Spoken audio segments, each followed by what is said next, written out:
and I talked. Hello, everybody. So Edwin and I talked about finances a couple of times, and I said that I really want to have some regular conversation between as many of us as are interested and able and willing to spend the time to dive a little deeper, because I think, I mean, obviously, finances is such a core issue to everything. And if we want to grow, it's something we need to address. Something that did kind of stimulate my desire is because when I got this $300 check for that parent night we did, and I was like, okay, I'm gonna deposit that into the Chase account, into the Empathy Centers account. But I had a feeling that it's a little bit more. I wanted some specifics around that. I wanted it as an opening into a discussion. How do we handle money?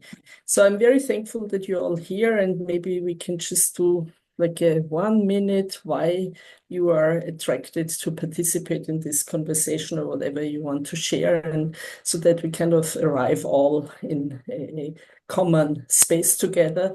And then I think we're going to do that empathy circle style, Edwin, right? That's what we discussed.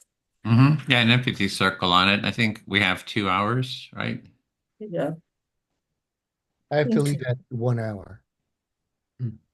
Okay. Well, everybody stays as long as they can, up to 2 hours. Okay. I think, Daniel, you also wanted to leave a little earlier, right? Who? Daniel, Daniel? you're muted, Danny. Anyway, what you can say when it's your turn. Do you want to go around the way I see you and just do like a 1 minute check-in? Edwin, do you want to start? Okay, I'm first. Okay, I'm just putting in, since there was this NPR piece on empathy, I'm just putting that link in there for anyone that missed it.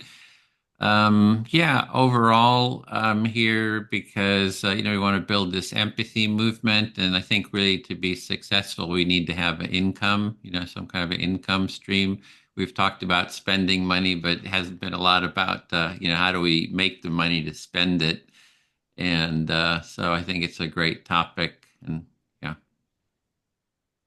Okay, thanks. Bill, would you go next? Sure. Um, well, I've seen various fundraising efforts and things like that. I do believe that finances is really core to an organization and how it's run. And I claim to be no expert, but I wanted to get a sense of just, what the outlines would be of what we would be doing going forward. So in my efforts, I can kind of coordinate with that. Okay, thank you, Bill. Lou, would you go next? Sure. I also think that finances, generating income is a key piece of sustainability. It's hard to do stuff if you don't have any resources. And I've been involved in a lot of different kinds of organizations, both businesses and public organizations and nonprofits and volunteer organizations. And so I've had a lot of different exposure to different kinds of things with money, although I don't consider myself an expert because I am much more interested in doing the work than in generating the money for the work. And that's one of the problems with organizations that are really service oriented. So. Thanks, Lou. Danny, would you go next? Yeah, I agree with everything everybody said. I of the same mindset. Also, all the work I do beside of what I do here locally in San Francisco with drum circles and so on, which is right now my main source of income. I'm also trying to build something online, courses and so on. But it's been an evolutionary process since our world is changing so much. So I just feel ultimately I'll bring people to the empathy culture through what I do.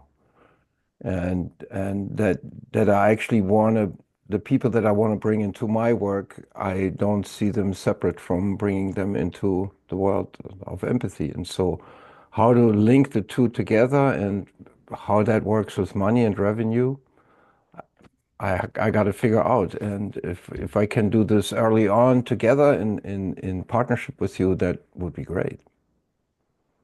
Thank you, Or Danny. partnership with us. Thank you, Danny. Jana, would you go next?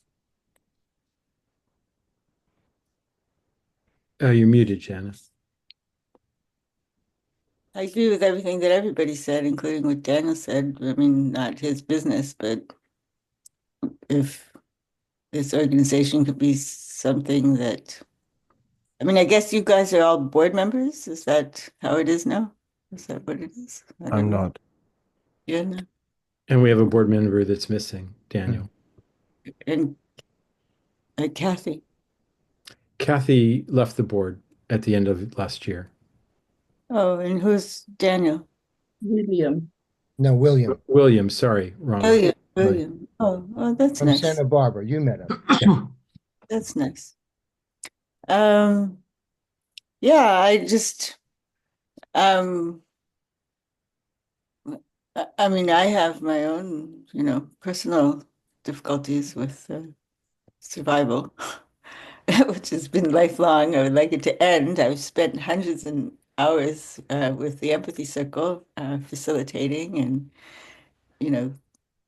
when I actually tallied up because I'm applying for a grant for a different project, and so I actually tallied up. So just in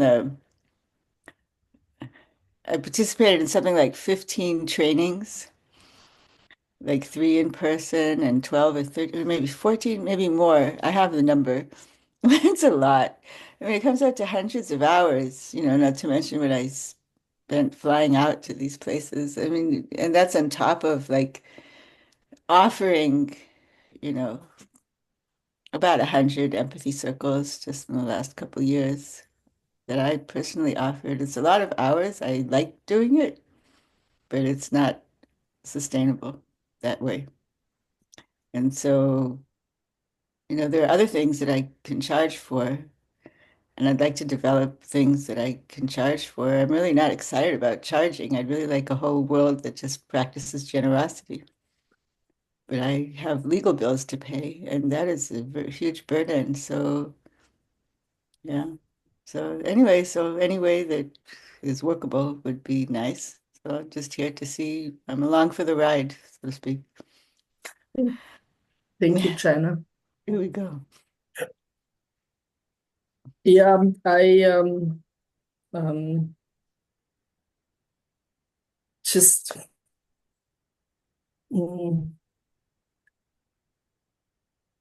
I think for me, I like to rephrase the sentence, how do we deal with money or finances? I would like to call it resources, to kind of to disconnect it from notions we have that are more connected with money.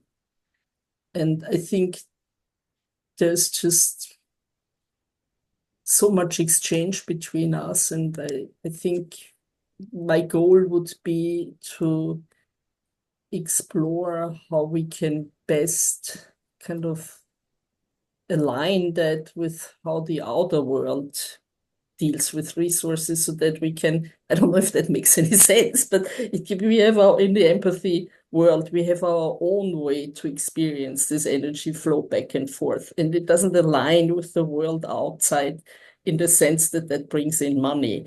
And I would like to explore how that could be more aligned. I hope that makes sense now. And so I'm taking this, I would like to start the empathy circle. If I could be the first speaker, who wants to be my listener? So we do like Yeah, whoever you pick. 4 minutes, and then Daniel, can you set the timer on Zoom? Then it's kind of self-regulating, I guess. Yeah, I'll do that. So I would like to share. Oh, Edwin, would you be my Listening. listener? So when that parent night happened, and then they said they were going to pay us, I thought this was exciting. Yeah, it was exciting when the parent night folks were offering to pay. Yeah.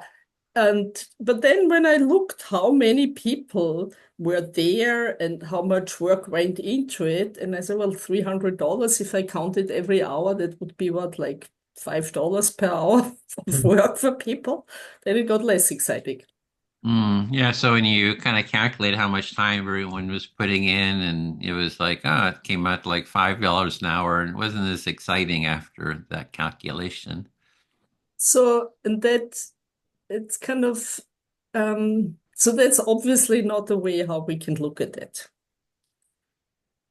And yeah, you're just that's not a good way to, doesn't feel like a good way to look at it. Need maybe other ways to look at it.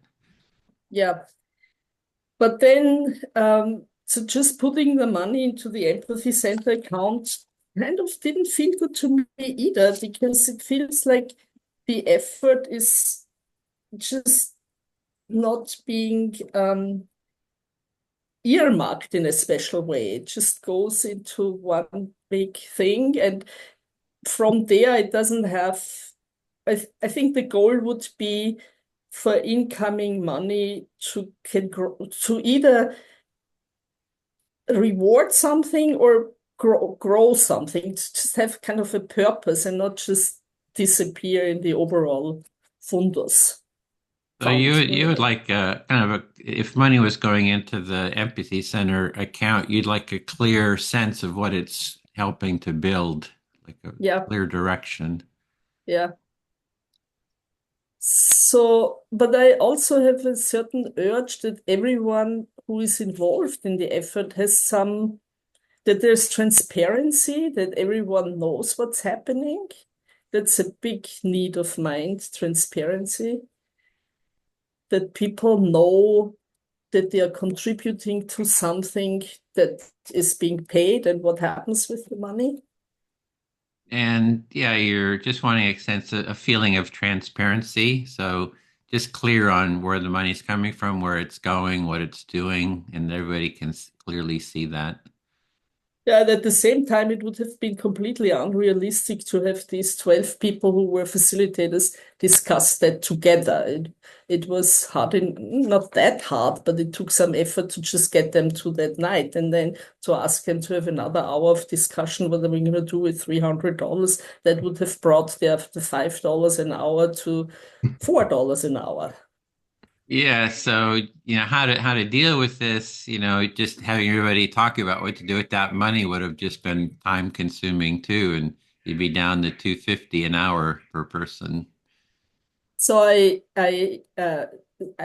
ended up depositing the check in my account because Lauren made it out to me, but I don't want it to sit there, and I want to come out of this meeting with an answer.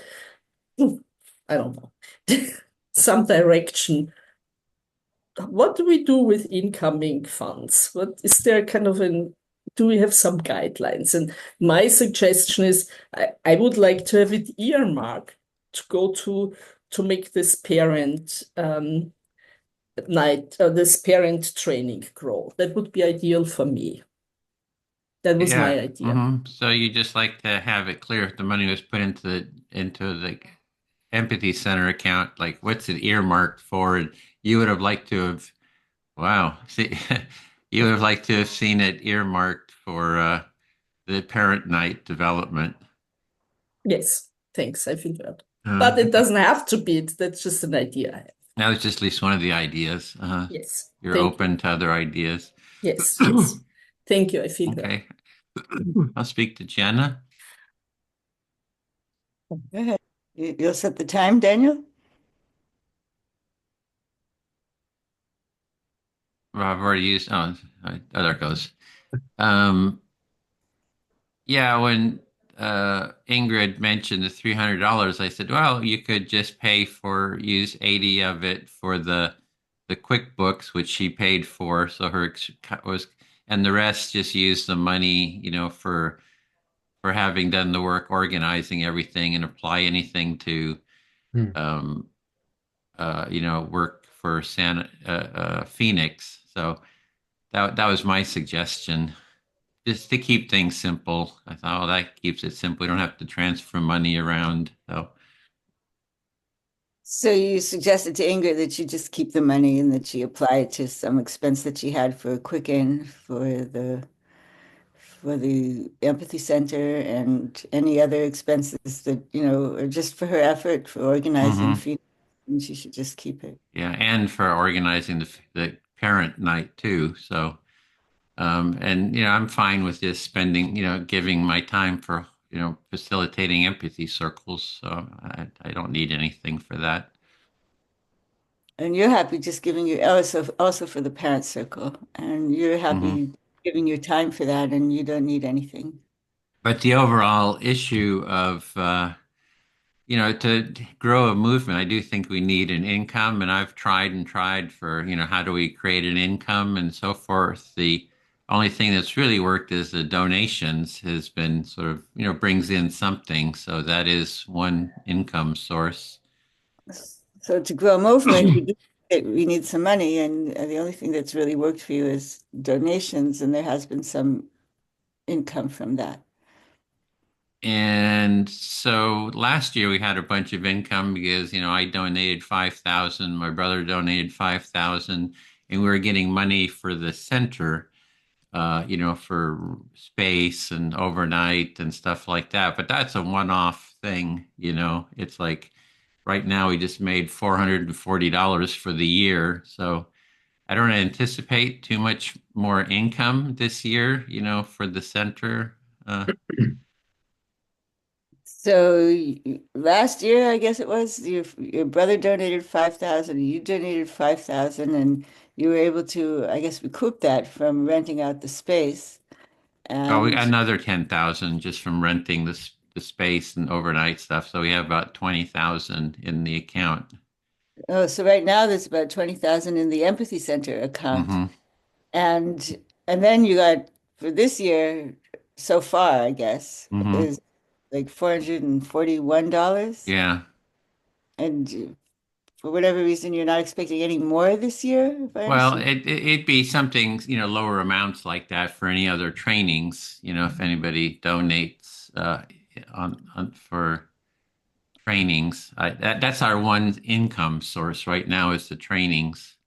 So right now, the one income Oh, source is trainings. I think I'm over by a minute. Is that it didn't You're in the make red, Edwin, in I'm in the the red. red. No, Financially not in yet. the Ask red. it needs a negative. You still have 37 Oh, is seconds. that what it is? Oh, okay. Nah, I thought I was in the Oh, it's red. You're in just a the red, then warning. you have a Oh, you're negative. not negative I want yet. to be in the black financially. It gives you a warning. I see.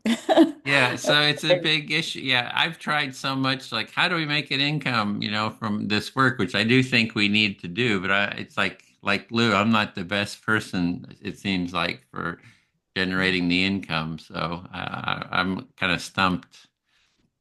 And you've thought for years, how to get an income from this. You've never figured it out. Yeah, I feel heard. Thanks, Jenna. Okay, Bill, you want to listen to me?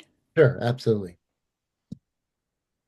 Uh, eh, well, I think this is an important beginning to a conversation, probably not the end.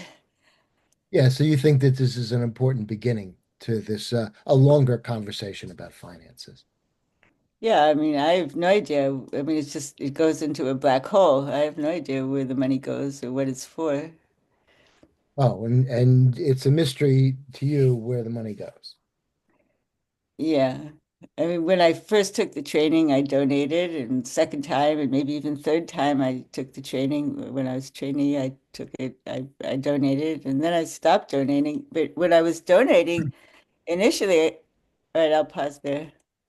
Well, you had donated several times when you took the training, and then you stopped donating, and I think you're about to explain, why.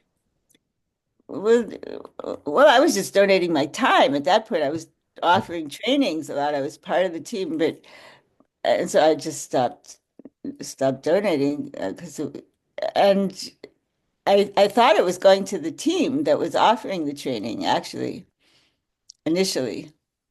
So you thought it was going for the team that was offering the training originally, and then you had stopped donating money, but you were still donating your time, valuable time.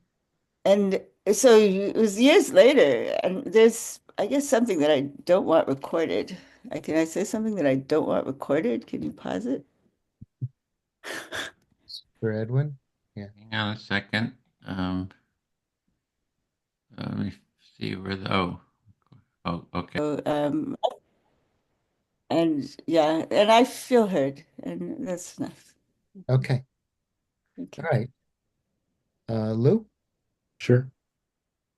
So you want to record again? we Yeah, are. he started again. Okay. So, um, well, I've thought about about finances as a way to grow and to make empathy circles sustainable. Yeah, so from your the way you thought about money or finances is to help make empathy circles, the practice of it, grow and be sustainable. Right. And if empathy circles, the value in empathy circles could be seen for what it is, what I believe it is, then I think people could make money facilitating empathy circles. Yeah, so you think if people really understood the value of empathy circles, then they'd be willing to pay for it and people could make money doing it. Right. And I see young people doing that and people who are, kind of marginally financially learning. And I would think that that would be excellent all the way around. I'll stop there.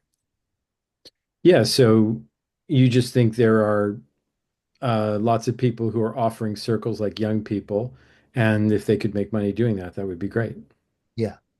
Um, and so, and what I've seen is that whatever I did as far as finances, I wanted to be authentic. In other words, offering something of value for something that people are paying for, not just hyperbole. I'll stop there.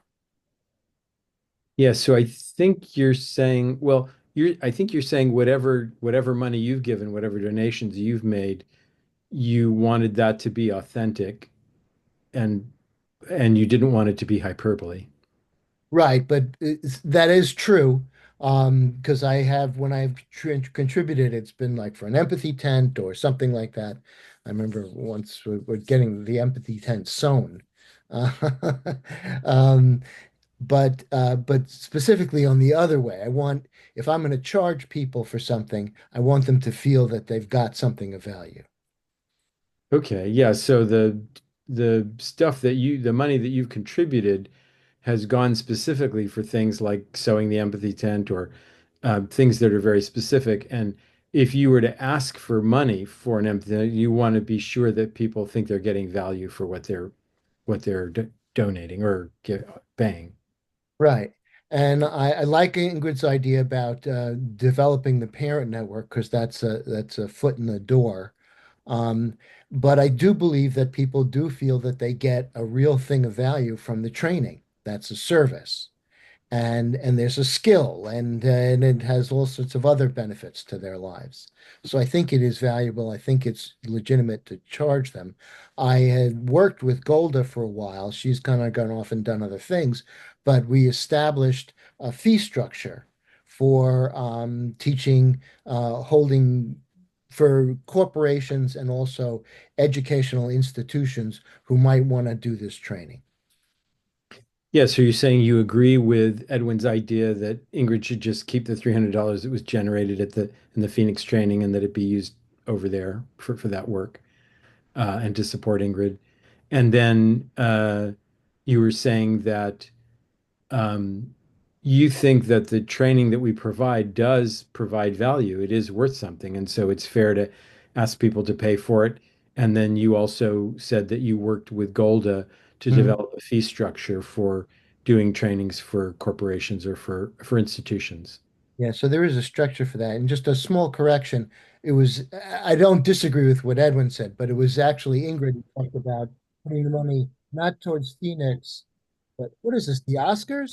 Uh, there's, um, uh, not towards Phoenix, but she talked about parent night because I think that investing in something like that it's an investment and you get an investment back. It, Yes. Yes. yeah, So I got that wrong. It wasn't Phoenix, it was Parent Night.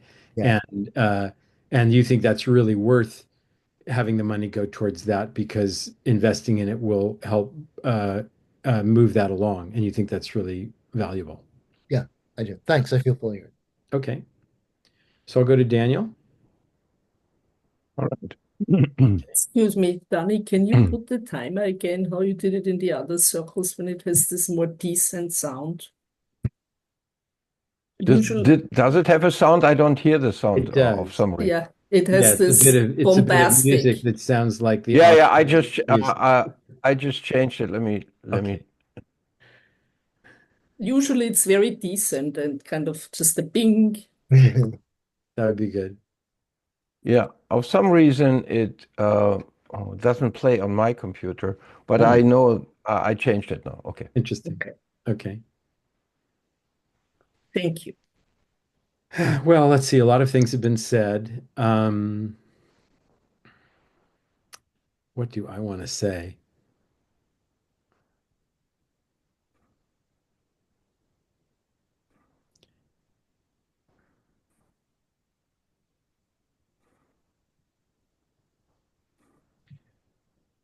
Yeah, so my experience of working in different groups that provide services and are not oriented towards generating money is that you have to have someone in the group who's interested in that and good at it, you know. And I don't think we have someone like that in this group. I don't know. Maybe Daniel and Ingrid have run a business before, so I don't. You might be better at that than any of the others of us. I don't know. Um, uh, so I think that's one solution to that problem is recruiting someone who has an interest in that and actually has some skill at doing that. I'm So reminded. Oh, sorry. Go ahead. so in your experience with groups that exist but don't have as a main purpose to generate income, that the way they come into income is because there's somebody there in the group that's interested in that and skilled like that, and you see that as a possible pathway for us too to find people who are interested and bring the skill. Yeah. And I'm reminded that William, who's not here, at several of our board meetings, has mentioned that he's involved with a Buddhist center that has a very effective model for charging for their workshops. And he didn't lay the whole model out for us, but he has suggested that we look at that several times as a way of approaching um, charging, handling money for the things that we're offering. So you heard from William, who is one of our board members, but is not here right now, that he's involved with the Buddhist Center that have a different kind of model to charge for things. And he believes it's a worthwhile thing for us to check out and see if we want to do it that kind of that way. Yeah. Um, then there's the model that I got exposed to at one of Dominic Barter's workshops, where they, at the end of the workshop, they actually had a meeting of the staff of the workshop in front of the participants, where they talked about the costs of the workshop and how much money they'd taken in donations and who needs money, who needs support, and then divvying up the money and then making the people who were there aware of the shortfall, the either the how the needs were met or the shortfall and asking, if people would be willing to contribute more to cover the costs of the training. And I think that's a really interesting model. And it'd be interesting to try that. Let me summarize that. I forgot the name. Some organization, Dan so-and-so or something, Yeah. who you participated in, and after the completion of the workshop, They did an open, transparent meeting of the board members around the money that was taken in and the budget, and made that all very clear to the participants, and then gave them an option when there was a shortfall to maybe contribute a little more to make the finances work. Yeah, and I just And want you to say think that's quite an interesting model. Yeah, I just want to say one more thing, which is I do agree now that we are a nonprofit, a 501c3 nonprofit, I think it's important, and I think we probably have a legal obligation to track the money that we take in and where it goes. And yeah, so I think it's important that we do that. Yeah, and you also think that's important for us to track the money as it comes in and where it goes, because it's part of our duty being a nonprofit now to record all of that. Yeah, thank you. I feel heard. Okay. Edwin? Listening. Yeah, so I've been kind of confronted with the same question in a new way, even though I have throughout my life been an entrepreneur and sold my work and have charged for it to various levels of success. This again, since I moved here, I'm restarting something, so it's a new learning curve. Yeah, you've been an entrepreneur, and since you've moved to the Bay Area, it's a new learning curve on how to charge for your work. Mm-hmm. Yeah, also aspects of my work that, as it relates to wholeness and to my philosophy and the thing that I want to, feel like my contribution to a better world also from my side. That whole aspect is still unclear for me how to charge for that and how to make money with it. And how to create a better world is sort of unclear to you how to sort of charge for that. So still working on that. So what's on my mind right now, and I can only give you a snapshot that's also a little bit informed with what I learned from my marketing people, my research online and so on, where we add in our marketplace. I think I have a few ideas. I don't know if they're worth anything, but I just share them here. And you have some experience with marketing people that you've learned, and you want to share those here. So what I think this whole model of ours is lend itself to is membership.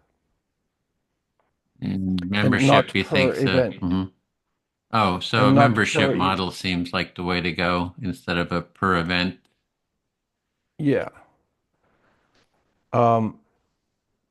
So that maybe the on the ground empathy circle work can always stay free, but that we have people become aware of what it takes to have those empathy circles there and to promote this and make it bigger, and then have them support that movement through a membership they have with the movement, where they also can check in with us at various different tiers that we can define.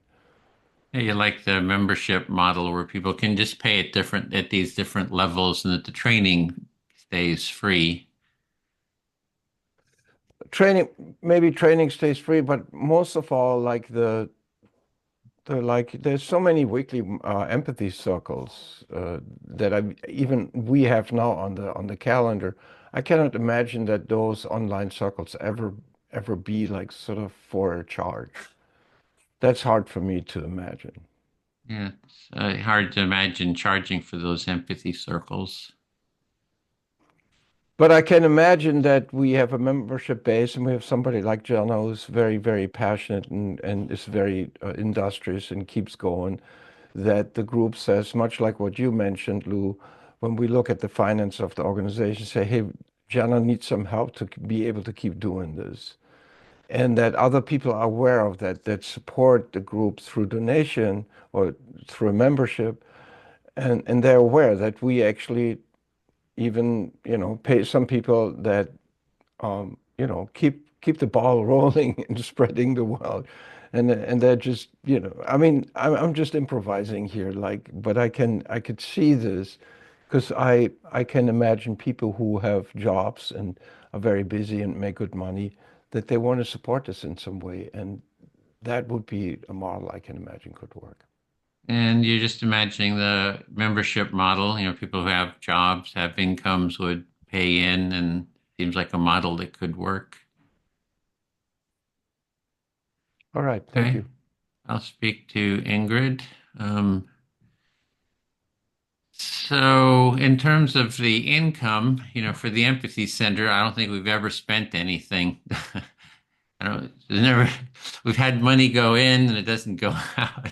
So it's sitting there, for some use. So what has happened so far with money flow? It was all only in. We have had some money come in, but none has gone out so far. Yeah, for all the legal stuff that we did, I paid for all that out of my own money. I pay like $70 for the email a month, so that's going on $1,000. So I've been just chipping in, on stuff on the side as well as did that $80 for so that money is just, since we started, we haven't spent anything. So it sounds like one reason why we haven't spent anything is because you personally carried some of the costs that were necessary to sustain the activities, like MailChimp or so. Yeah. And the legal stuff too, creating the nonprofit. Um, I had some concern about us not having a regular income. We're talking about lawyers, all right, $500 an hour for lawyers, insurance, $4,000. So it's like it would be. I'm concerned that in no time at all we could just be out of money. So I guess I've been a bit worried about that. Mm. So it feels like a change. So far, you've been able to contribute what was needed also for setting up the nonprofit, but now some charges like insurance, $4,000, and maybe some legal fees come up that worry you, and you don't feel you don't, when nothing is coming in, then Yeah. you feel like this could become a problem. And yeah, I had, how to charge for the empathy circles has been that's sort of our core practice. And, I thought one thing would be like a peer counseling sort of process where someone is holding a space. So it would be much less than therapy. And everybody's always talking about how, there's not enough therapists. And plus, it's, very expensive that somehow something around that. It could be, some kind of peer support group where the facilitator is getting some kind of an income for organizing and holding it and sort of all the detail work is for the other people who just show up and then so that was one source. So you have had one model in mind that could bring in some income, and it's a model that places the empathy circle more in the context of a peer support group that is kind of in between the current empathy circles and the therapeutic approach. It's not therapy, but it's a type of support that is so valuable for people they would pay for it, and then the facilitator would still wouldn't have any therapeutic duty. I mean, wouldn't have to do any therapeutic work, just holding the circle like facilitators do, but there would be some income because the purpose is maybe more pronounced. Yeah. I had hoped when we had the center that we would find some really wealthy, donors who would say, "Hey, here's a couple $100,000 for a specific project, training development, empathy tent, something like that." So that was what one direction I was sort of hoping for. And when we But had, when we had the center, it felt like there was an energy that seemed more conducive to attracting donors in like another magnitude of income, like $100,000, $200,000, that would be enough to work more on developing the training. yeah, and other programs. Yeah, I feel heard. And other programs. Lou, would you be my listener? Yeah. Um, hmm. I appreciate the conversation a lot because many of us, well, because we all have thoughts about that, and many of them seem to be promising. There's a lot there. Yeah, so you're appreciating the conversation and you're hearing lots of ideas, and you think it's great that people have lots of ideas. Yeah. And I've shared in other circles, have been busy and have not followed up with my empathy circle activities or empathy center activities as I wanted. I have a list here of 10 items that I kind of want to do and I'm not doing in a, you know, very speedy way. Yeah, so you've been pretty busy and you haven't followed, because of that, you haven't followed up on the things related to Empathy Center, the work that you would like to do. And you have a list of 10 things that you would like to do, and you're not making as much progress on them as you would like. Yeah. And one conflict that I experience in this is, and I can't quite, I don't know if it's a conflict or if it's just a natural tension in life of two energies that kind of work together and don't have to be in conflict. But I I see either a way to just do whatever I can and just keep going and it's like throwing out the seeds and whatever blossoms, or focusing or wanting a result and getting some gratification by actually seeing the one thing grow that I want to grow and experience that growth. That's a Yeah, so, different, yeah. yeah, so you So have two ways of approaching things in life. One is to just kind of go casually and throw out seeds and see what happens and not try to make something happen. And the other is to be more focused and very deliberate and make steps happen in order to create something. And so you function in both of those ways, and that's an interesting tension for you. yeah, and I think when it comes to money, it points only to the one way. I think money is a medium that kind of is applied in the purposeful action, Yeah, and you think that generating money really only comes from the one way of being more purposeful. unless you have so much that you can throw it around, which is not true for us. Right. Unless you have a lot of money, and then you can just kind of do this and do that and see what happens. Yeah, and this is where my thinking comes from with this parent night money, as little as it is, to say, okay, I'm going to take this now and I'm going to hire somebody who puts together a landing page for the parent night and writes me some copy that I can send out to all schools. And then I'm just going to focus on that one thing. And then I'm going to see if that can generate something. So this is where this thinking comes from. Yeah, so your desire to keep the money from the parent night and put that back into being focused on the parent night thing and trying to evolve that into something, that's where you're thinking about that comes from. Yeah, because I I think that when if we want to generate money, it requires some focus. And Lou, you said a person who is focused on that, or Daniel, you said a program that's focused, but it requires some kind of decision and clarity that this is how we're going to go. This is what we're going to do to get there. It's not happening by itself. Yeah, so you think that, generating money is something that takes focus and takes planning and more intentional activity, and you think and yeah, and you kind of agree with me about that it takes Yeah. intention. Thank you, Okay, Lou. I feel heard. sure. I'll go to Bill. Listening? Um, yeah, I think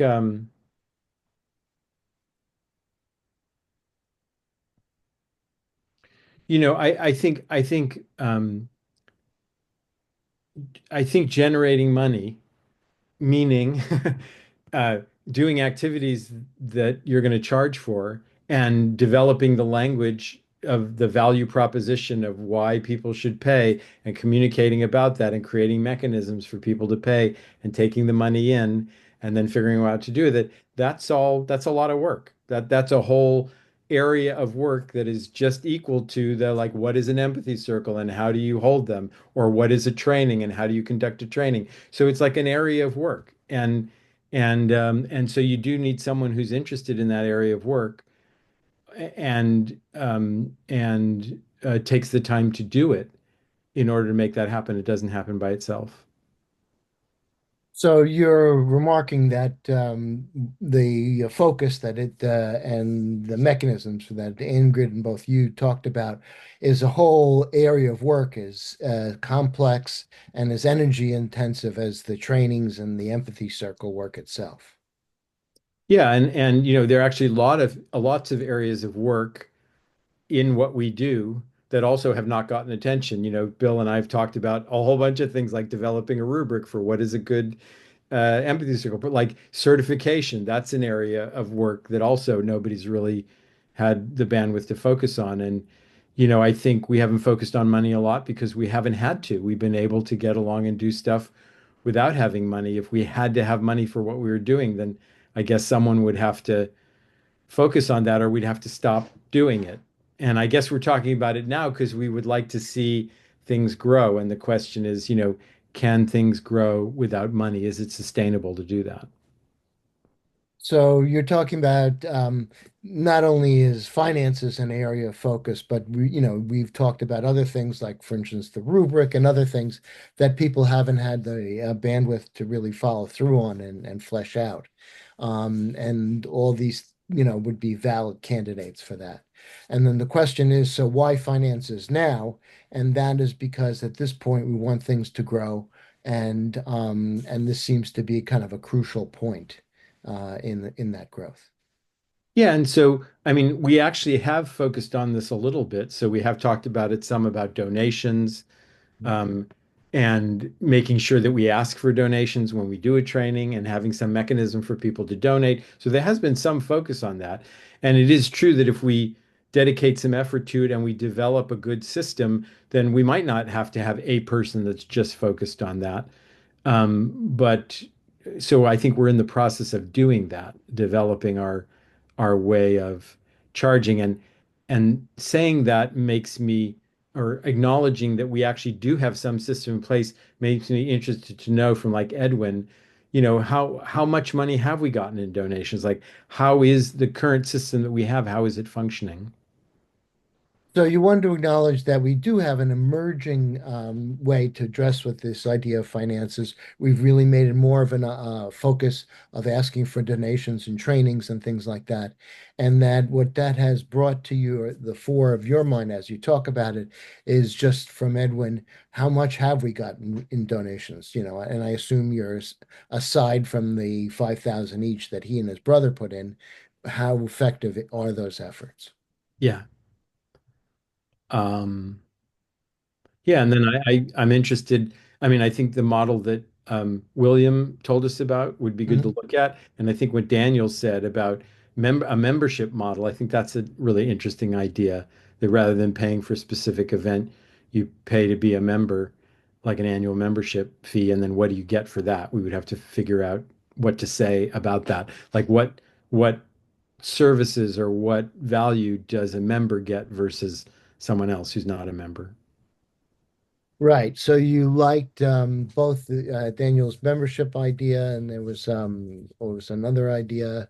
Williams idea. William's idea with the paying. It's free, but then they ask for money at the end of the workshop.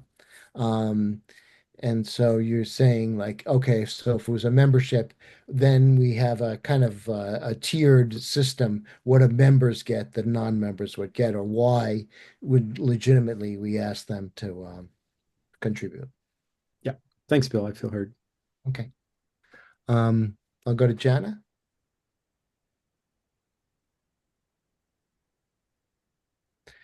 Well, I think I really like the way that Ingrid is focusing the energy. I think that's what's needed.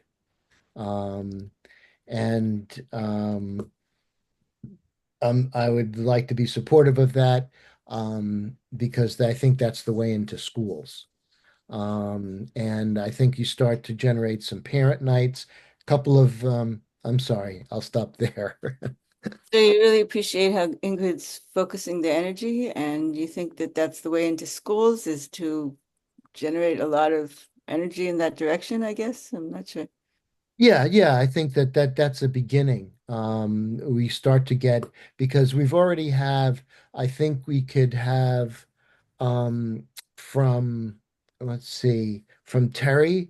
We can have some testimonials from Terry and the people in Phoenix about the empathy circle and using it with their congregation, and Jesse about in her Montessori school, as well as the principal of was it Ingrid's grandkids, daycare, saying how beneficial it would be, and from some parents. So there's your copy right there. Um, and then we can talk about different benefits and things like that. I'll stop there. So you're sharing that we could get some testimonials from Right. Terry and people in Phoenix and Jesse and her school, or the parent night people that's Ingrid's copy that these people that could start to help generate income. People could Right. see how official the circles are. Right. And then we can use Terry's connection with the Universalist Church at the North Bray Church here. And you can use Terry's connection with the Universalist Church to help you out in California to connect Right. with the Yeah, Universalist that's Church. great. Um, and and then also another idea is that to use some of that money for a venue, for an in-person training.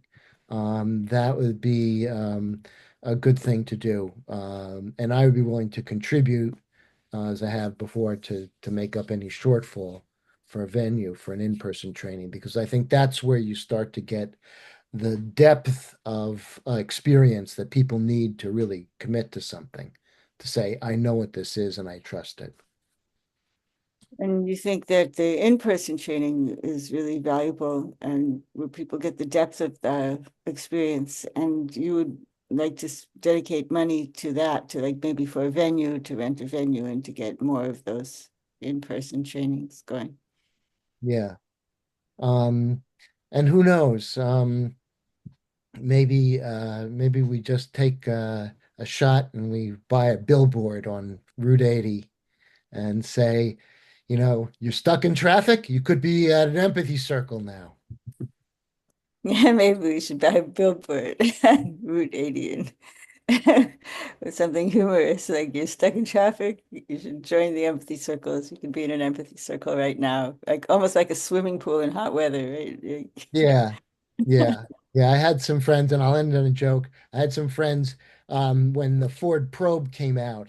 They were theatrical terrorists, let's say, and so they wiped out the Ford Probe, and right on 80 in big letters, printed, not just sprayed on there, was the new Ford anal probe.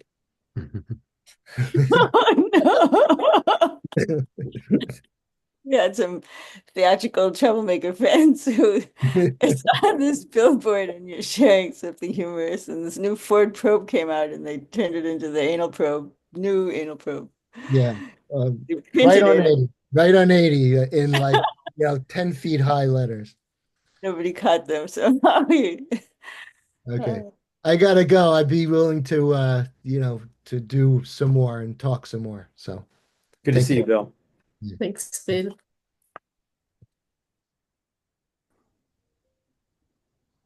Getting smaller here. Who hasn't gone a second It's time? been pretty Daniel? active. Mhm. Okay. So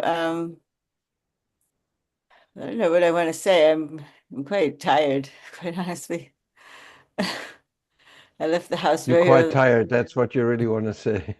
Yeah, and I, Mhm. I got in like 10 minutes before this Zoom. I left the house, like, I was out for 9.5 hours, and I drove across Brooklyn and I drove back from Brooklyn, and Yeah, so let's see, try to stay focused on finances.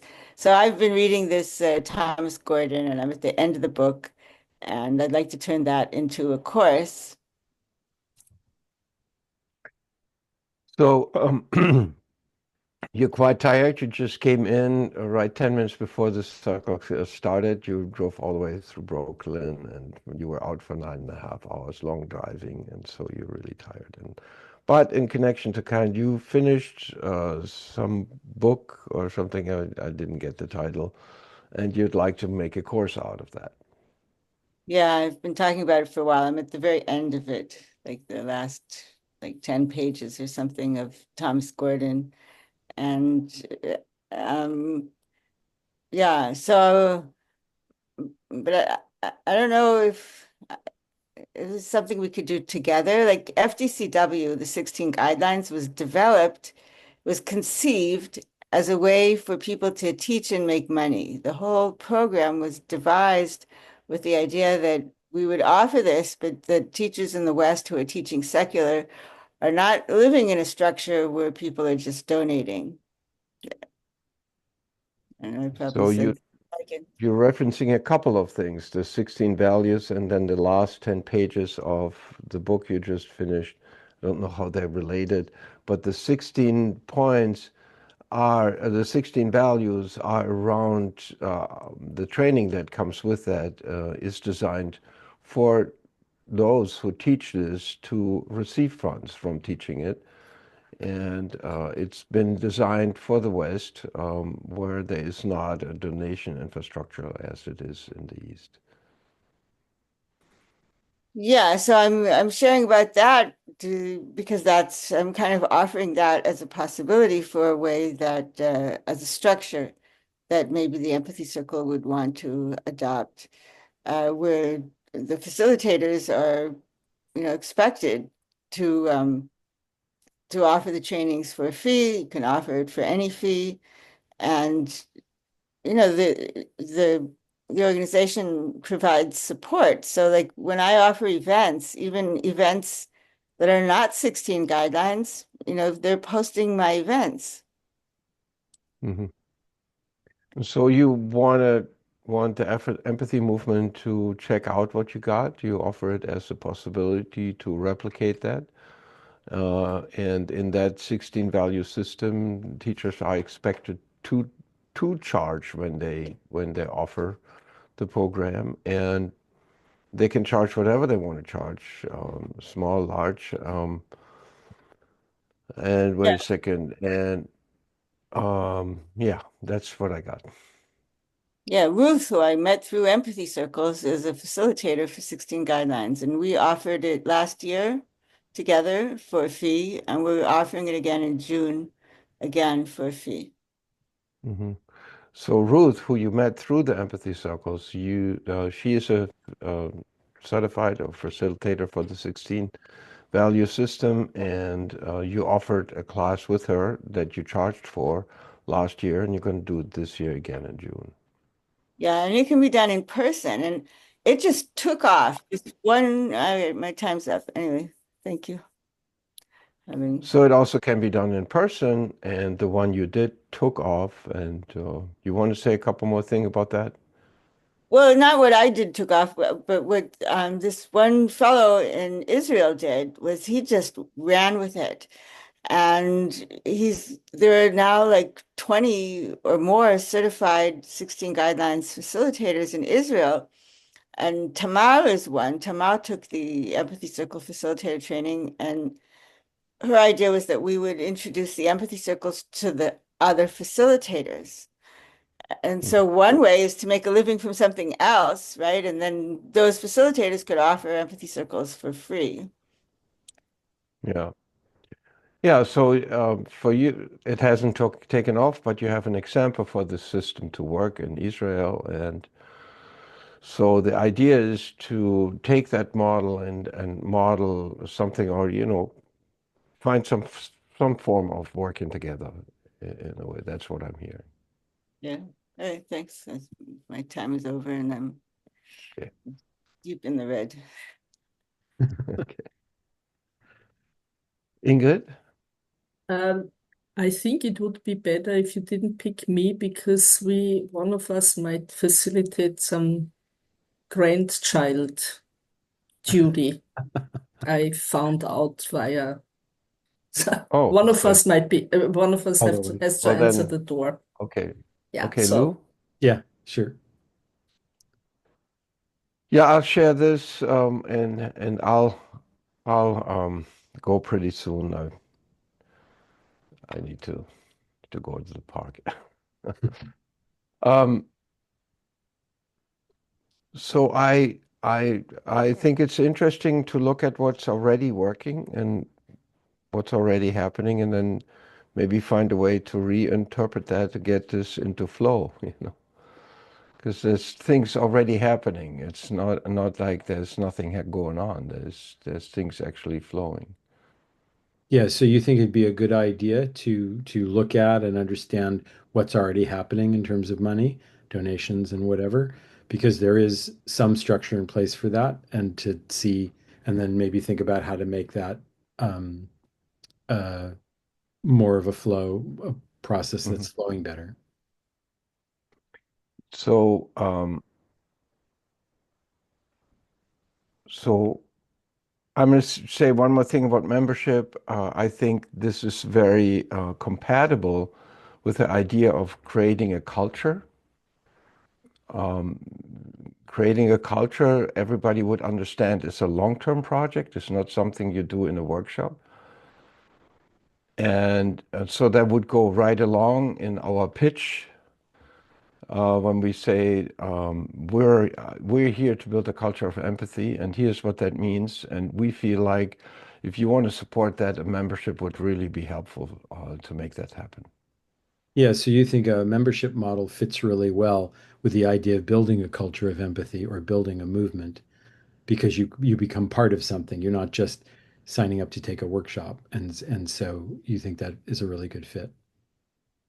Right. And the other thing that I see makes sense to me is to bring empathy circles to organizations like the parent, like what you're talking about, Ingrid, because the motivation, I can clearly see this for an organization to say, okay, I'm going to bring in a bunch of these trainers online or in person, and they're going to do something for this organization in a matter of an hour, 2 or 3. And that's of value to us. That is a clear defined value around a particular thing that's happening, and that can be paid, it can be bought and paid for. That makes a lot of sense. And I think that makes sense for all kinds of entities that just, want to have an increased relationship field between their members.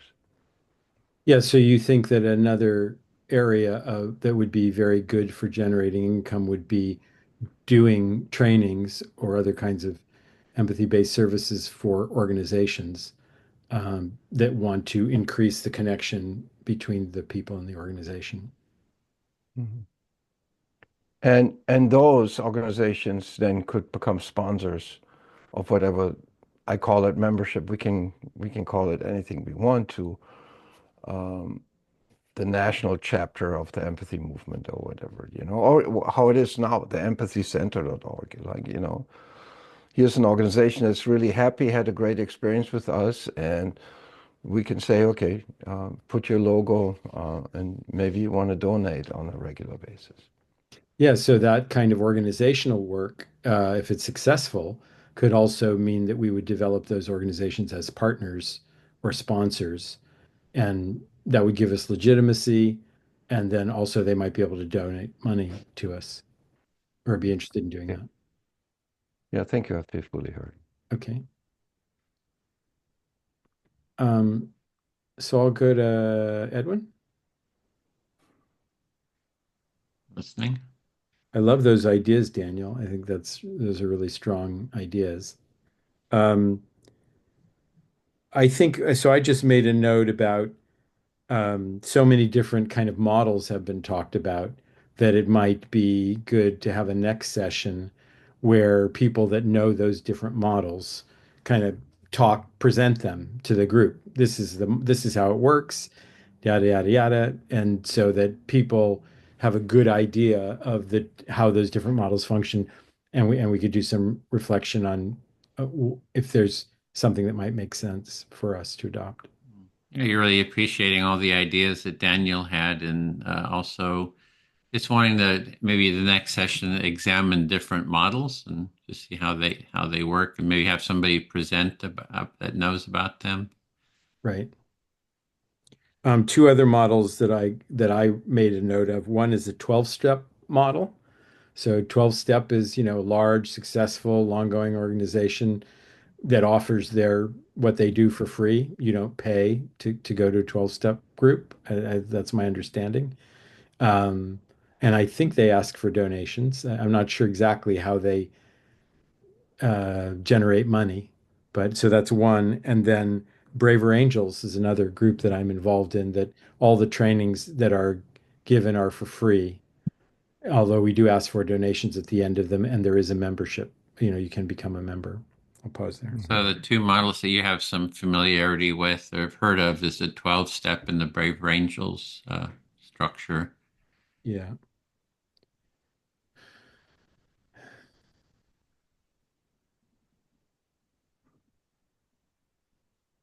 Yeah, another thing that comes up for me is the idea of building local co community. So this functions for me a lot in the Braver Angels space too, where, there's like a lot of workshops online, and there's a lot of ways to participate in Braver Angels activities and Empathy Circle activities. And a lot of them, maybe most of them, uh, are not focused on like building local community in a place. Like the Phoenix, we went to Phoenix and we did, and it sounds like they're going to build something there. And I do think there's something very powerful about how doing empathy circles and building capacity within a community, how it affects that community. It means that you're building relationships and building understanding among people who live together. And so there's impact. It matters. Those relationships matter. So another approach is really focusing on the community building in a local area, and you've done that kind of work with Petaluma Conversations, and it has a real impact. This approach. Yeah. Is there a problem? Getting good. Okay. He has Okay. the kids to deal with, I think. Got it. Yeah, and I actually haven't had as much local impact as I would like with Petaluma Conversations. I'd like it to be bigger, but I do think that it's significant. Uh, and I've said this with Braver Angels too. We've done a bunch of workshops like around Sonoma County and around the North Bay, and it's not local enough that it's actually having an impact on bridging divides within a particular community where things might be divided in that community. And so I do think that localizing the work, and this is not to denigrate any of the larger field work that we do. That's also important. But I do think building local community has the potential of having much greater impact on actually changing how a community functions.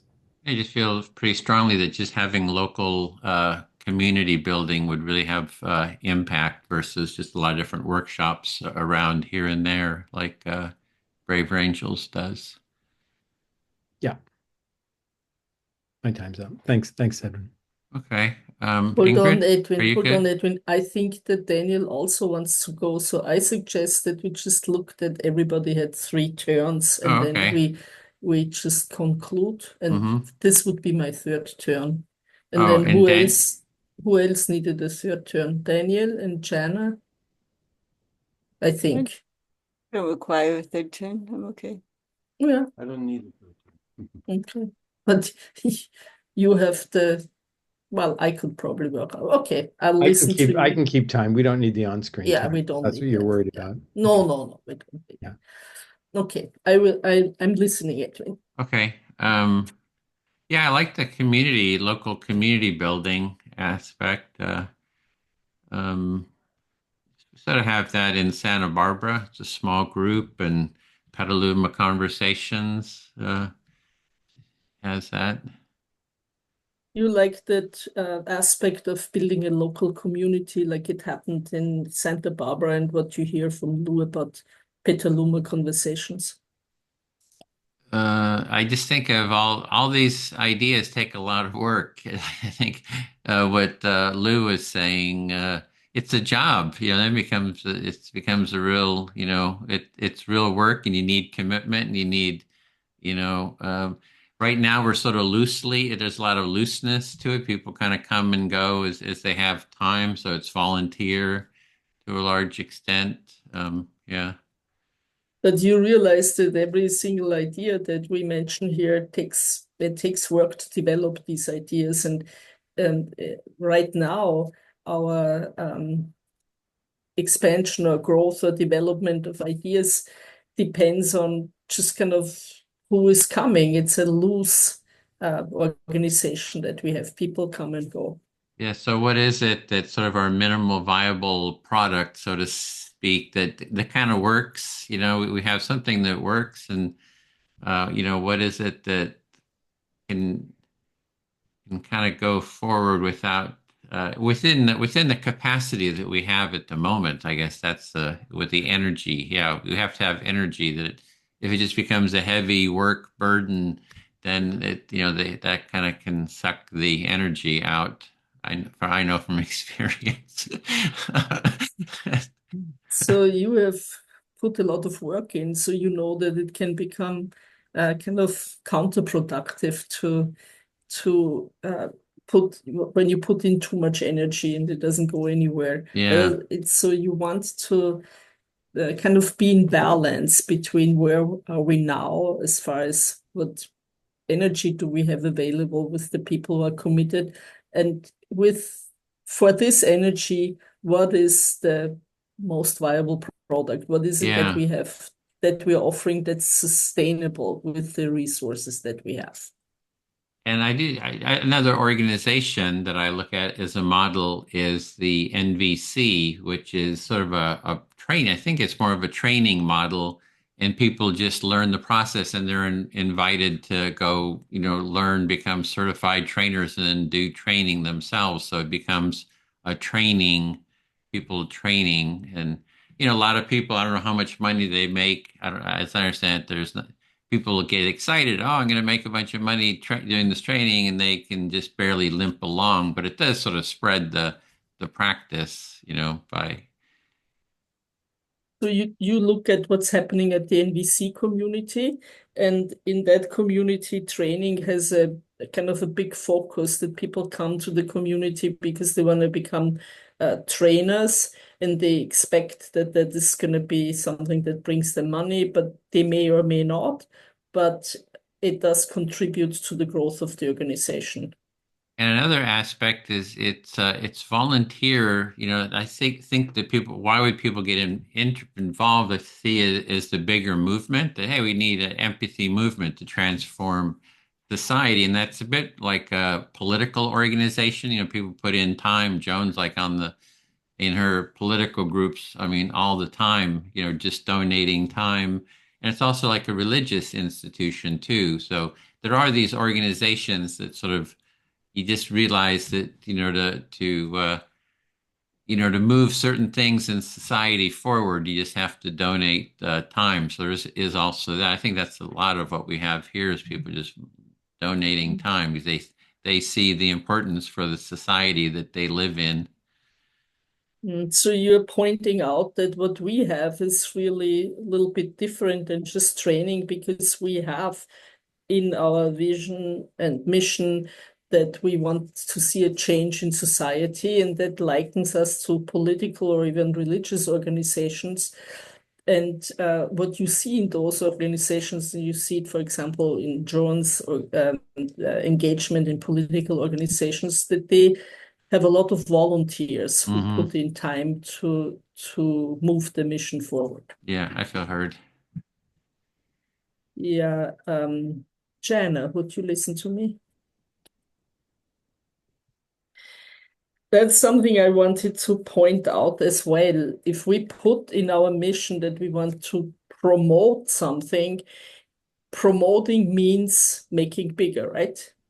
And if we want to make it bigger, then we need to make an effort, and that costs that requires our energy. So for me, it's about a little bit about my own authenticity when I say I want to promote it, but I don't do anything. I'm not really promoting anything.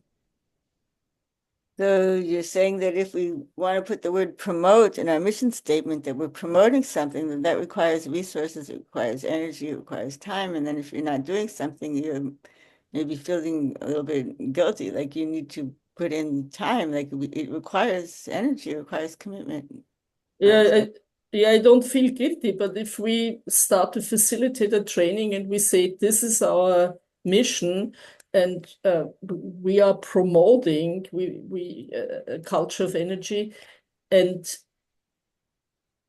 I think I just had that thought and now it escaped me.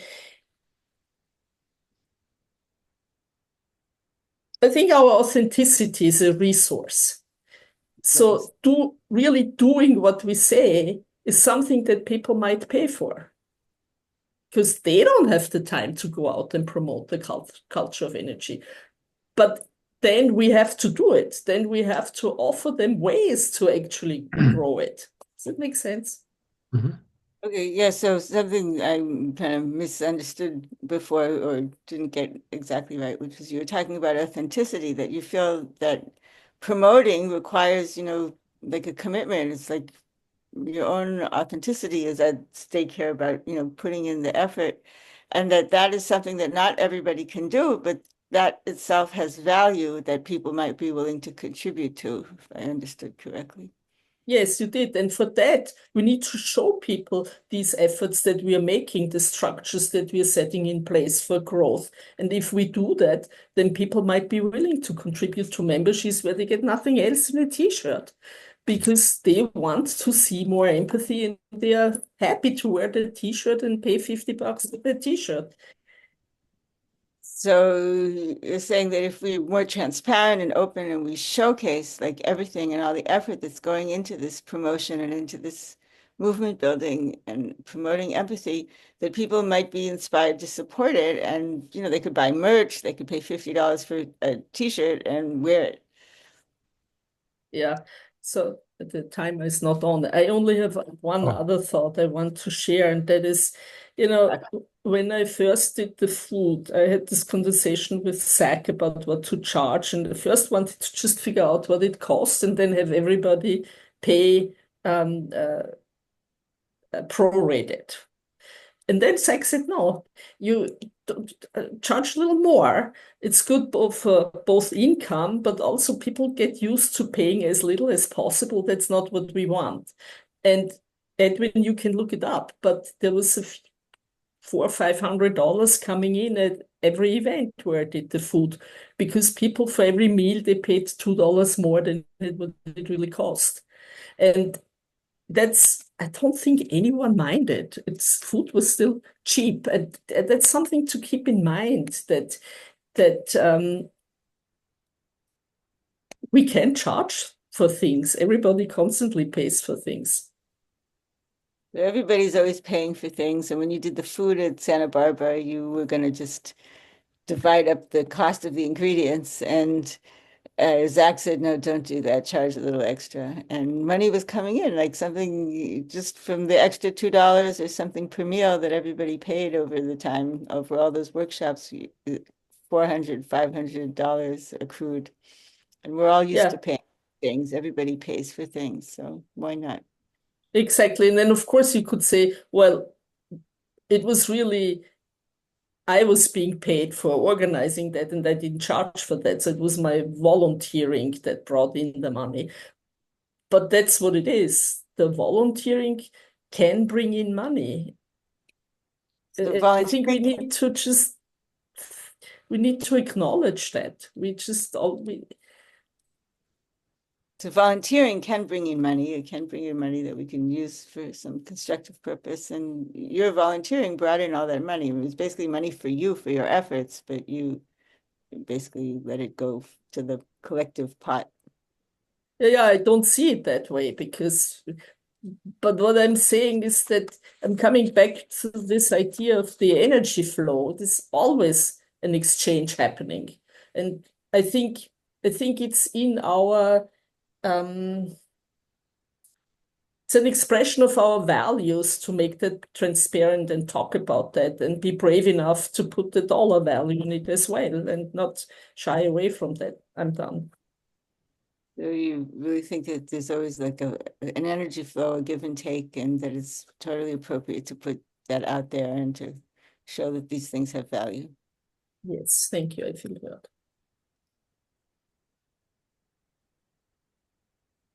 that. My turn. Daniel, you'll listen to me? Are you Sure. allowed to listen? Grandchildren? Yeah, you're allowed to listen.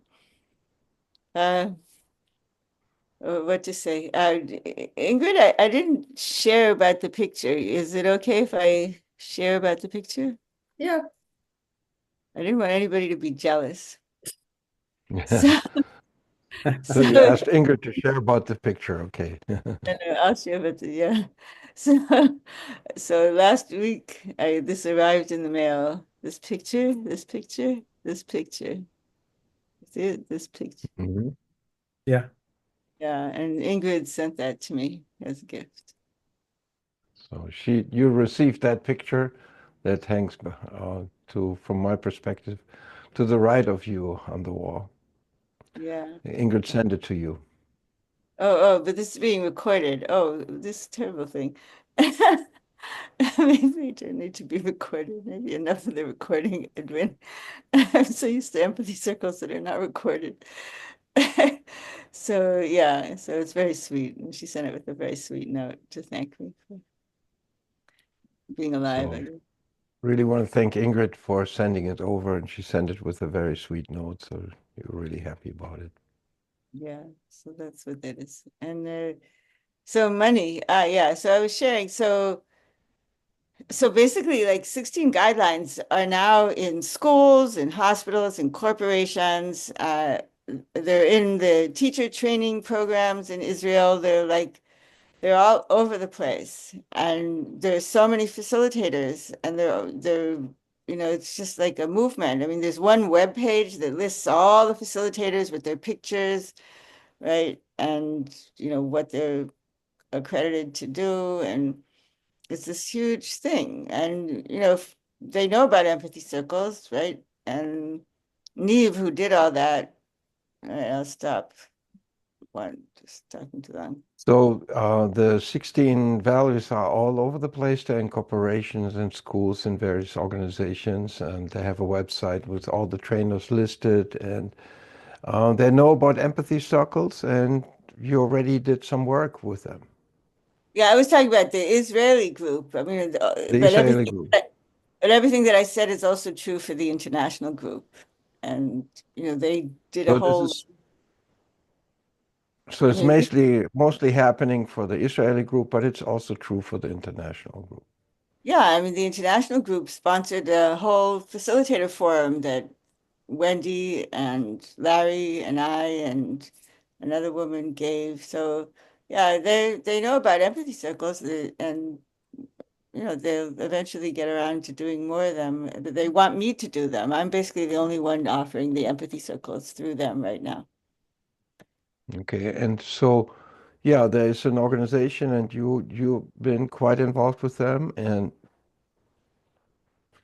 uh, and they are aware of about the empathy circles and want to continue doing them. In fact, they want you to continue doing that because you're the only one who's right now offering them in that community. Yeah. It's a global community and it's just online. I mean, people come from all over. They're just, yeah. It's a global community. It's online and it's all over, so it's readily available, I guess. That's what I hear you say. Yeah, so I don't know if we want to do level 1, level 2, level 3 like they have. They have like several levels and other courses that they offer for fees. When Edwin got the Empathy Center, Wendy, who had a lot of experience with different Buddhist centers, running different centers, said that the donation model is the best in her experience.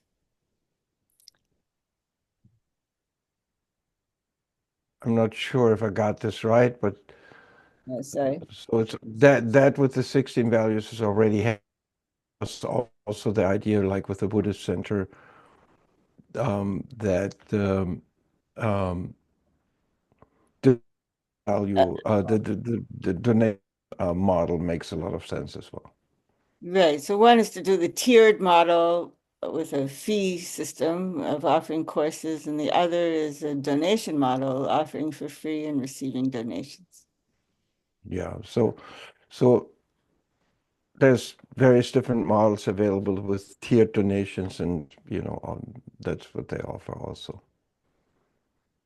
Tiered courses, like level 1, level 2, level 3, like tiers of courses to And they do tiers of courses, various levels of tiers. Okay. Timer is not on. It's Yeah, it time. expired already. Yeah, the timer was already expired. We went through 4 minutes. So it's your Okay. turn, Daniel, if you'd like another turn. Okay, yeah. So Lou, Yeah, I'm happy to reflect you. I don't think Edwin's spoken in a while. I'm I guessing. have. Oh, you have. Okay. All okay. right. I feel. Okay, go ahead. Yeah, Go ahead, Daniel. everybody did speak three Okay. times. All right, go ahead. I already also had 3 times, so then Yeah, that's you know. yeah, went down in 1, 2, 3. Oh, That's your third time, Daniel. this is the third time. which Yeah. I think is kind of it's peculiar. We talk about money, and yet you, Edwin, you said something about that we're right now not even using the money. It's kind of funny. Yeah, so you think it's amusing that we're talking about money, and Edwin said when he shared that we haven't actually spent any money, we haven't used any of it.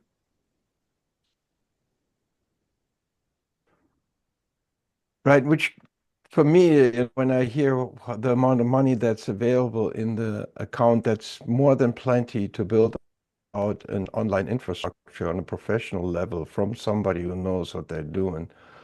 Once we have a plan and then just simply have it run. Yeah, so hearing how much money there is in the Empathy Center, you're thinking that's plenty of money to build an infrastructure for empathy circles and for promoting them and charging for them. Yeah, whatever we decide, we're talking about it right now, but we could build it out. That's what I'm doing with my business. You have to build, just like you said, when it takes energy, it takes, it's not happening by itself. Well, maybe we should pay for that. Yeah, so you think, well, you said we need a plan, but then once we have a plan, we should just hire someone to do it because we have money. Yeah, and that in an overall sense kind of makes sense to me that the people who are at the, levels of I'm tripping myself up in my head. In other words, if we want to get bigger, we got to get organized. And if we're not organized, we're probably going to limit the growth that's possible. Yeah, so you think that in order to grow, we have to get organized, and that if we don't do that, we probably won't grow. We'll probably stay the way we are. And I do feel like we have to have a solid backbone, especially when it comes to online presence. It has to be built out in the same way like platforms are built out nowadays. And for makes a lot of sense to raise money for that, and then start cyclical you know, where we have the money coming in, fulfilling a purpose, have people executing what we need to get done, and then have people that out there really reaching out to the community. I mean, I don't know. It's in my head. I can't put it very good into words. Yeah. Yeah, I think you're saying that in order to grow, you think an online platform is a key piece of that. And that if we plan that and get that in place, then that will help us grow and that will help us generate more funds. And then we'll be able to take whatever the next steps are that we need. Yeah. Yeah, and this is not to say, I mean, I appreciate so much all the work you do, Edwin. It's like an endless amount of, I can see that from what you've generated, and you continue to generate how much work you're doing constantly. Yeah, so you want to make sure, because you're talking about building an online platform and doing more work, you want to make sure that Edwin knows that you recognize that he does a lot of work and both online and otherwise building stuff. And you think that's wonderful and you want him to know that you recognize that. Your Right. time might be up, Yeah, and Danny. I leave it at that.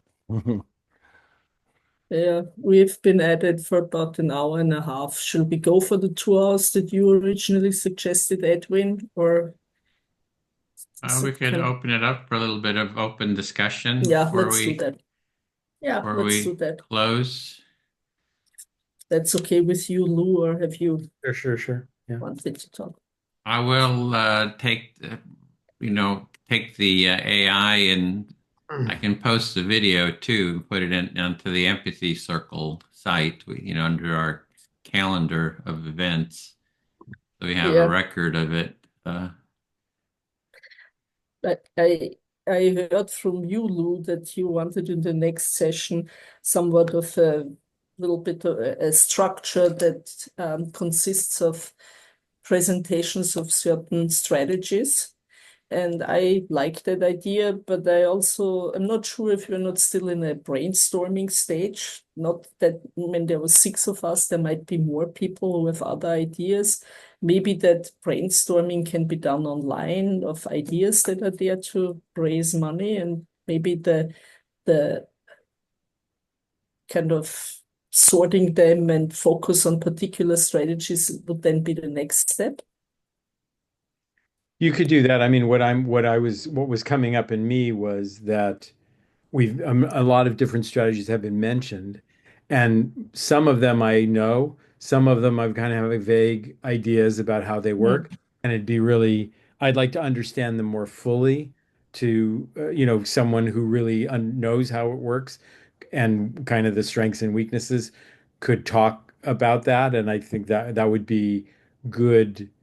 That'd be a good foundation for figuring out what we might want to do. And I think what I'm hearing you say is before we take that step of deciding which things we would like to understand in detail, maybe we want more brainstorming about mm. different kinds of ways of doing money or money generation. Well, I did send the link out to what I asked AI, how to generate income for nonprofit or even to build an empathy movement. So it gives a framework, and I went through about 6, 7 different ones.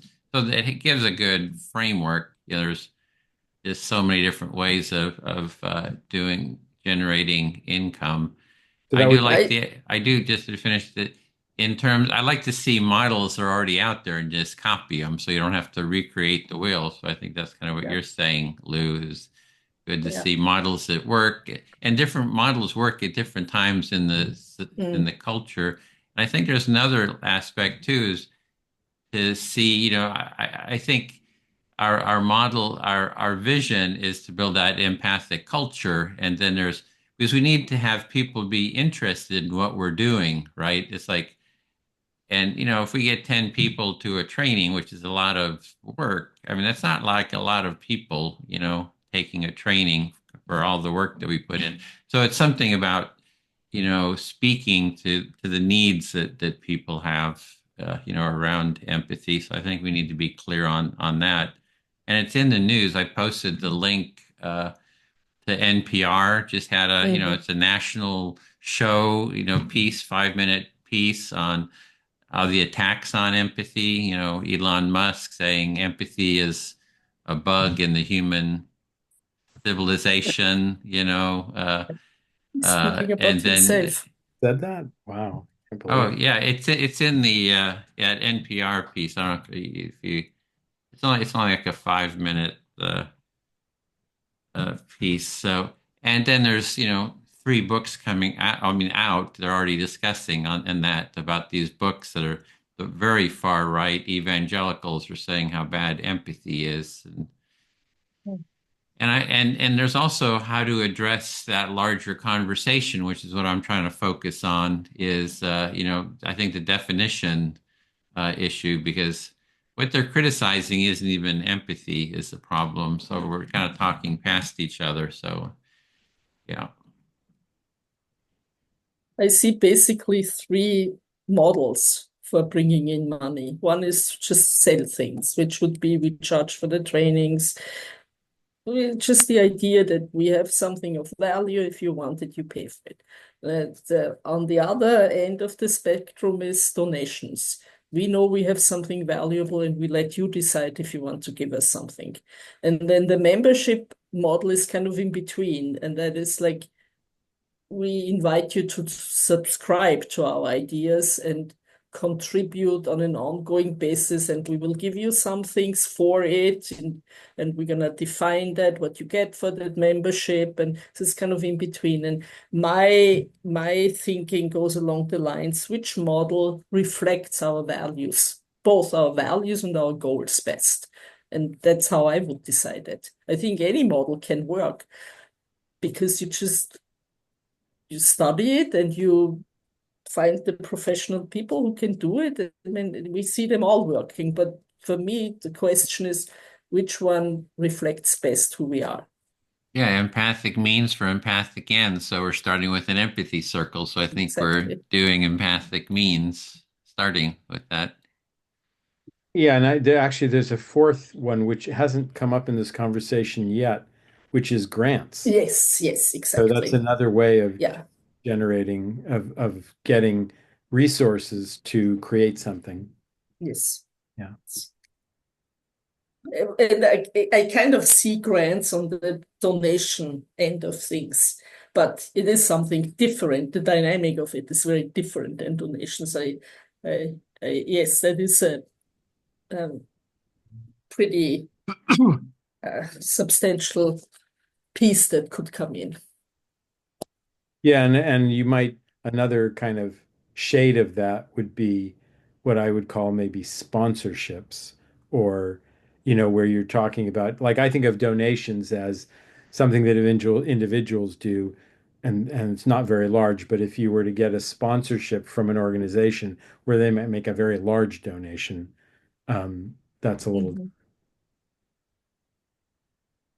As we could also, in 10 years from now, we could have several methods. It's just with which one do we start? Yeah, right.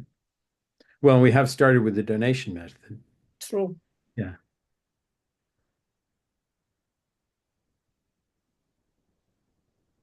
I mean, I think there's a lot of money out there, and I think that um, I think there's a lot of people that would think we need more empathy in society. So I think there's just the work involved in making the connection with those resources and um, uh, getting the people that have the resources to believe that that we would be a good group to invest. Mm-hmm. Yeah. And that is a line of work. That's development. That's what they Yeah. call development work. You have a Well, director of development director who just thinks about that all Right. the time. and that's what they say. Sorry, Edwin. Go Go ahead. ahead. Well, that's what they say with when you start a nonprofit, that you from the beginning build in the goals so that you can attract people who donate want to know to what. And right now, it's very inconcrete. We're telling them, well, we're going to increase empathy, but can we measure that, or how can we show that we're actually doing that? We have the And trainings. We have pages of people who have taken the trainings. yeah, We do but One what thing. is their impact? we What do is their have concrete, impact? yeah, we do have concrete activities that we're doing. You're saying we have no measures of that? Yeah, There's pages and pages of people's testimonials, saying how great it was, all the experience they have. But it's like people don't yeah. really read it. It's like I have Mm, like 8 pages, I think, of, transcribed testimonials, video clips, people talking about their experience, how meaningful it is. It's maybe even overwhelming. There's so mm, much.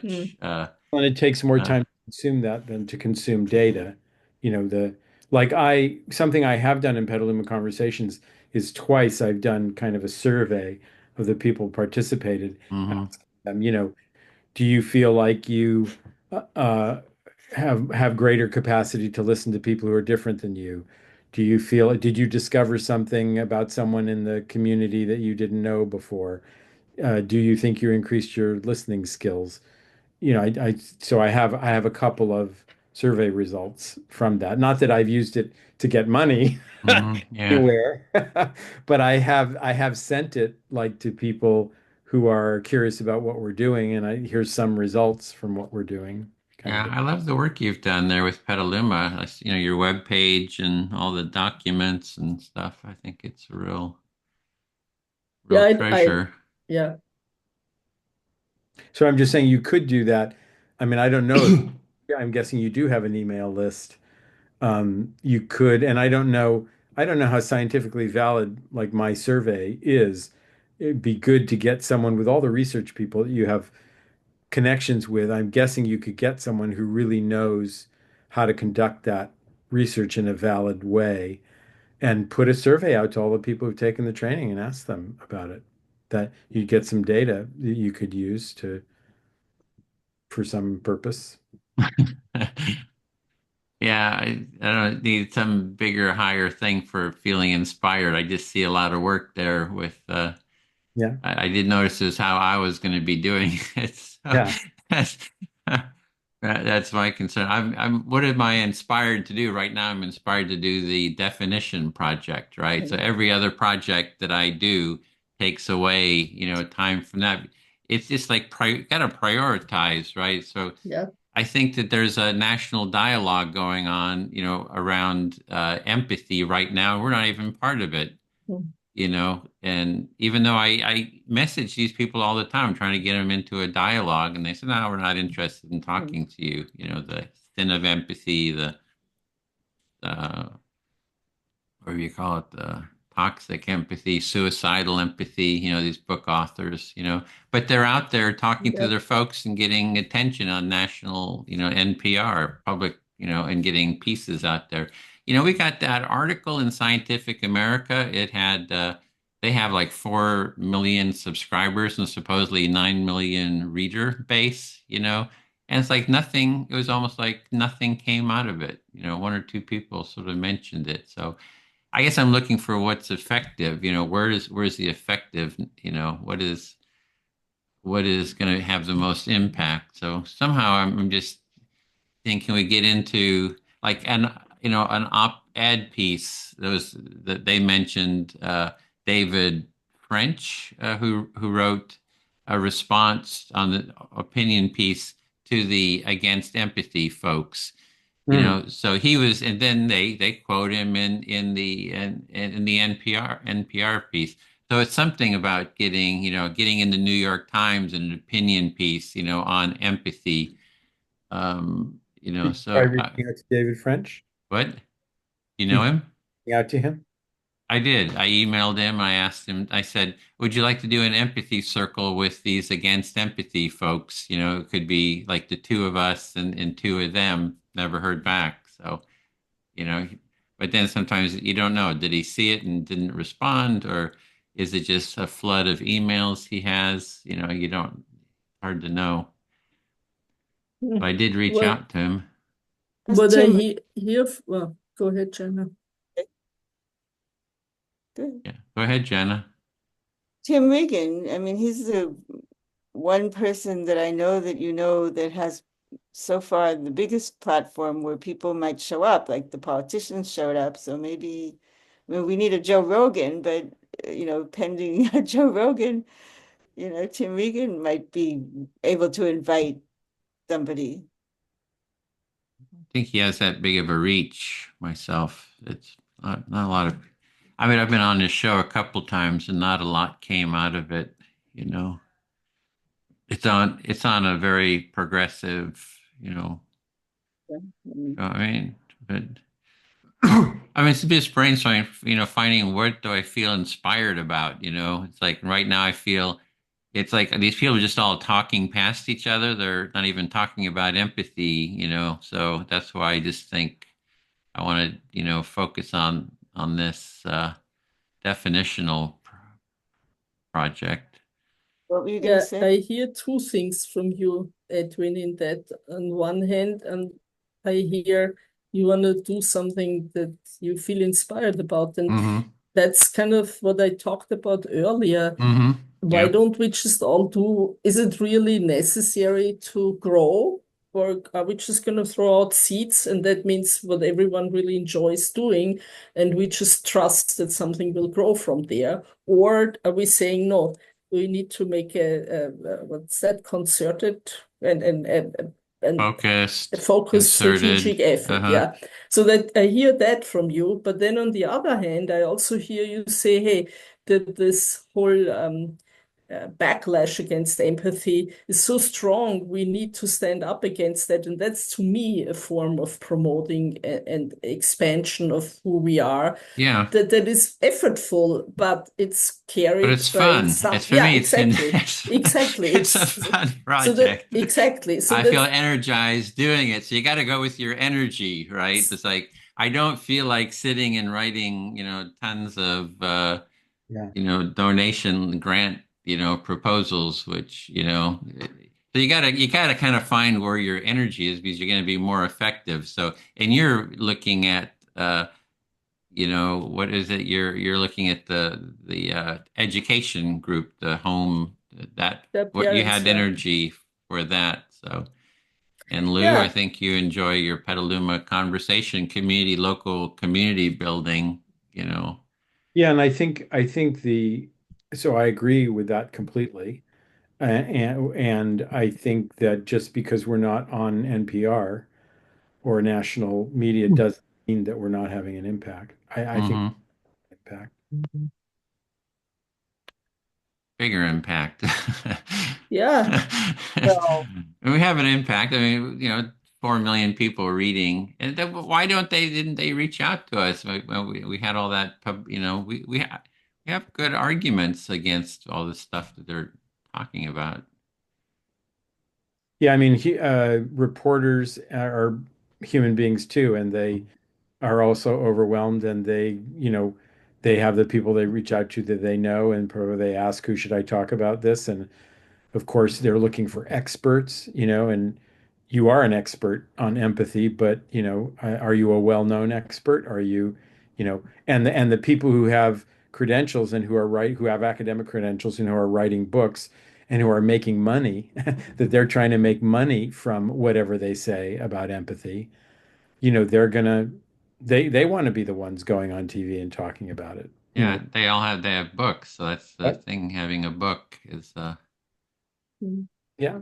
big issue. That's Mhm. that's part of it. I mean, there's a lot of different things that lend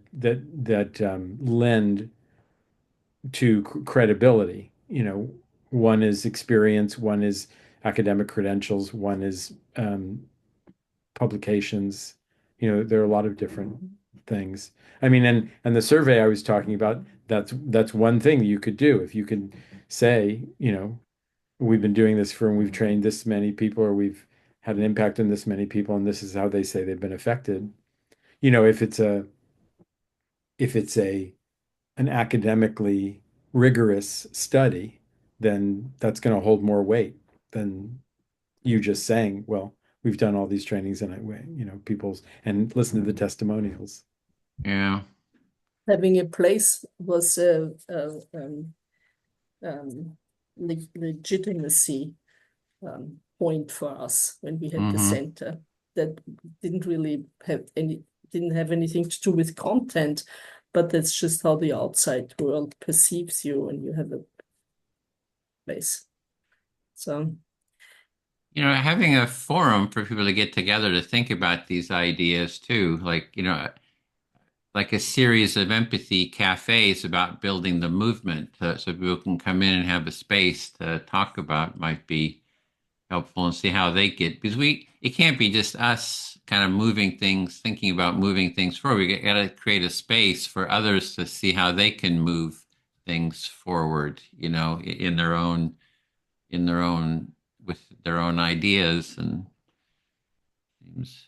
so it's like, how do we inspire other people? And even just having the vision, I think, is an inspiration, right? It's like everybody's saying, "Oh, all these people hate empathy," Trump and so forth, and Elon Musk and Joe Rogan, etc.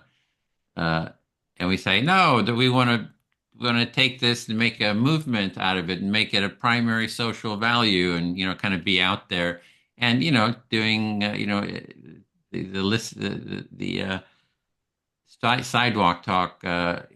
Tracy, she's going to be doing a tour on the East Coast somewhere, a listening tour, right?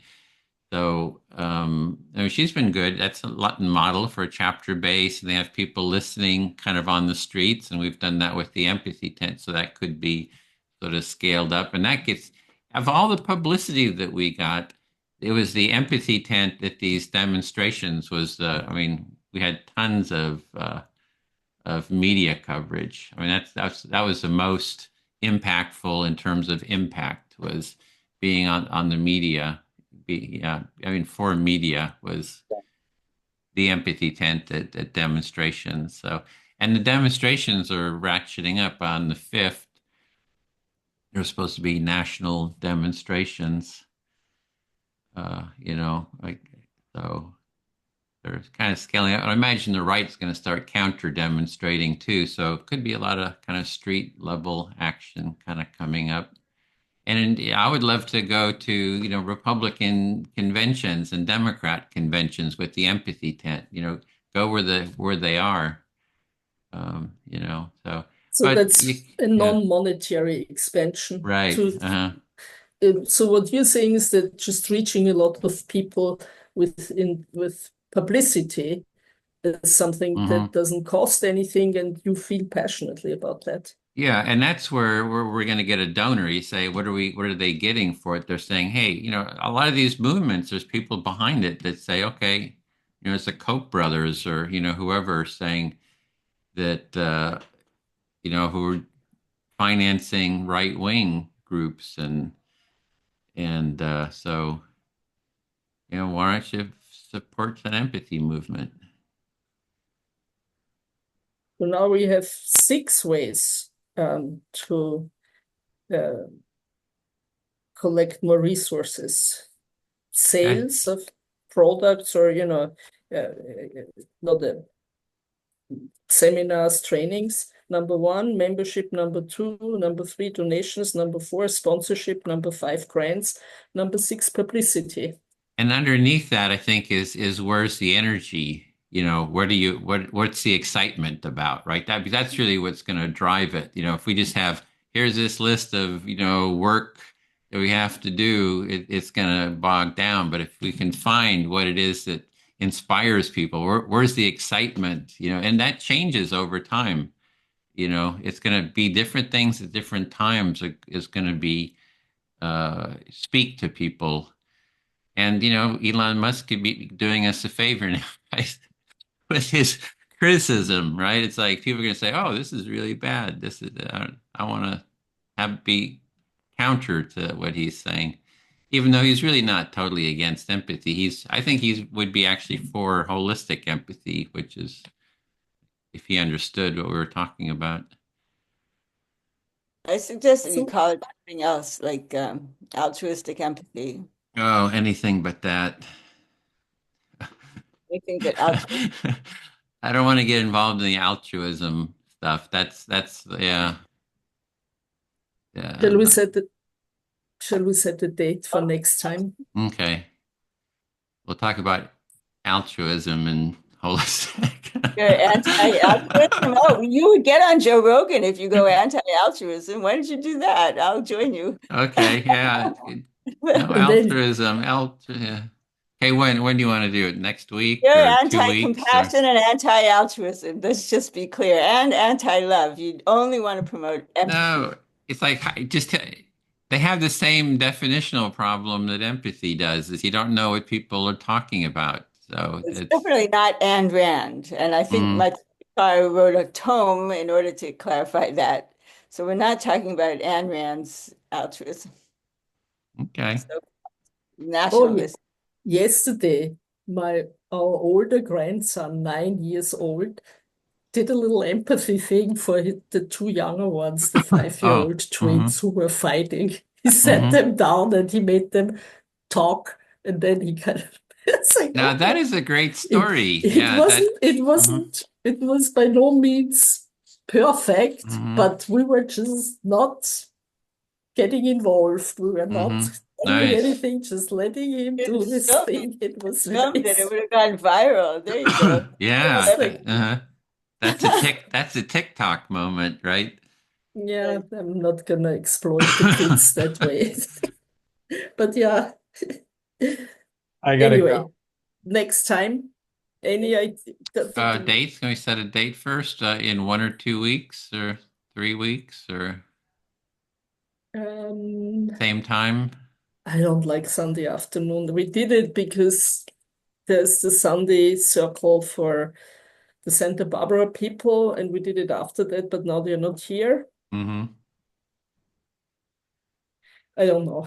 Let's just talk another Okay. time. It's Yeah. almost Okay. 4. I think we need to Yeah, I gotta go. come to All right. me Good to too. see everybody. Thanks. Thanks Thanks. for Bye. organizing it, Ingrid, or No, well, suggesting it. you organized it. Bye. Okay.